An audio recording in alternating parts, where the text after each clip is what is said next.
રાજકોટ જિલ્લાના ઉપલેટા શહેરમાં નગરપાલિકા તેમજ શહેરની વિવિધ શાળાઓ અને વિવિધ સામાજિક સંસ્થાઓ દ્વારા આવનારા 80મા સ્વતંત્રતા પર્વ નિમિત્તે એક ભવ્ય તિરંગા યાત્રાનું આયોજન કરવામાં આવ્યું હતું। દેશના વીર જવાનોની શહીદીને શ્રદ્ધાંજલિ અને આઝાદીના પર્વની યાદગીરી ઉજાગર કરવાના ભાગરૂપે આજે ઉપલેટા શહેરના બસ સ્ટેન્ડ ચોકથી લગાવી વિવિધ રાજમાર્ગો પરથી પસાર થઈ ગાંધી ચોક સુધીની વિશાળ તિરંગા યાત્રાનું આયોજન કરવામાં આવ્યું હતું, જેમાં ઉપલેટા નગરપાલિકા પ્રમુખ, મામલતદાર સાહેબ, ઉપલેટા પોલીસ સ્ટેશન પીઆઈ, તમામ શાળાઓના બાળકો, શિક્ષકો, નગરપાલિકા સદસ્યો, ઉપલેટા પોલીસ જવાનો તેમજ શહેરના વિવિધ સમાજના અગ્રણીઓ, રાજકીય સામાજિક સંસ્થાઓના આગેવાનો, સર્વે સમાજના યુવાઓ, વડીલો સહિતનાઓ બહોળી સંખ્યામાં ઉપસ્થિત રહ્યા હતા।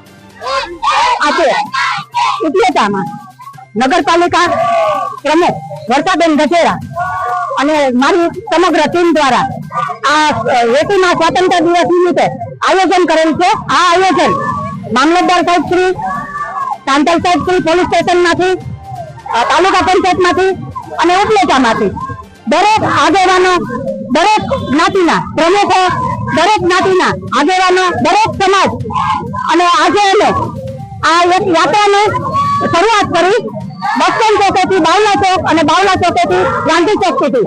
આ યાત્રામાં તમામ બાળકોથી માંડી અને વૃદ્ધ સુધી જોડાયેલા છે અને આજે તો ખૂબ આનંદની લહેર છે, કારણ કે 80મા સ્વાતંત્ર્ય દિવસ નિમિત્તે મોટી સંખ્યામાં બહેનો અને ભાઈઓ તથા વૃદ્ધો, બાળકો આજે 80મા સ્વાતંત્ર્ય દિવસ નિમિત્તે જોડાયેલા છે।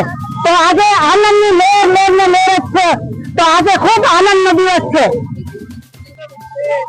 આજ રોજ ઉપલેટા ખાતે ઉપલેટા શહેરની અંદર વિશાળ 15મી ઓગસ્ટ તિરંગા યાત્રાની વિશાળ રેલીનું આયોજન કરેલું હતું। આ રેલીની અંદર સૌ નગરપાલિકાના હોદ્દેદારો, સંગઠનના હોદ્દેદારો, તમામ સ્કૂલના વિદ્યાર્થીઓ, તમામ સંસ્થાના આગેવાનો, ઉદ્યોગપતિઓ, તમામ આગેવાનો સૌ જોડાઈ અને રાષ્ટ્રહિતનું વાતાવરણ, ભારત માતા કી જય અને વંદે માતરમ, દેશના વડાપ્રધાન નરેન્દ્રભાઈ મોદી સાહેબનું આહવાન, તિરંગા યાત્રાની ભવ્યતા દેશની આન બાન અને શાન માટે એક સરસ મજાનું આયોજન અને ના ભૂતો ભવિષ્ય વિશાળ તિરંગા યાત્રાનું આયોજન કરી અને દેશની સર્વોચ્ચ મહાસત્તા મોદી સાહેબના આહવાનની અંદર એક રાષ્ટ્ર, નેક રાષ્ટ્ર, ભારત માતા કી જય, વંદે માતરમ। સરફરાઝ કોડી, ઉપલેટા।